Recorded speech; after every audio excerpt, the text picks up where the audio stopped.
আরে দাঁড়াও, দাঁড়াও। তোমরা কি ভাবছো আমি পাগলদের মতো ঘেমে নিয়ে চান হয়ে দৌড়ে, দৌড়ে ম্যারাথনে যাচ্ছি? না, না, আমি যাচ্ছি ভোট দিতে।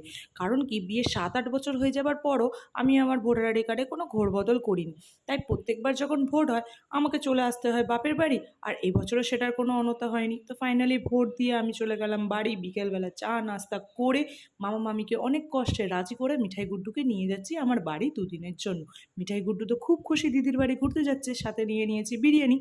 আর যেতে যেতেই জানতে পারি আমার শ্বশুরমশাইয়ের খাতা কলম পরের দিনকে জন্মদিন। তাই ছোট্ট করে একটা কেক নিয়ে নিলাম, রাত্রিরে সেলিব্রেশন করলাম। আর পরের দিন সকালবেলা লাঞ্চের জন্য প্রিপারেশন স্টার্ট করলাম। সাথে ছিল চিংড়ি মাছের মালাইকারি, মাটন কষা।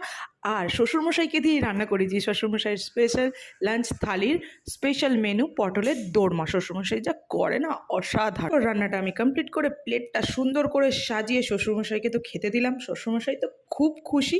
তোমাদের ব্লগটা কেমন লাগলো জানিও।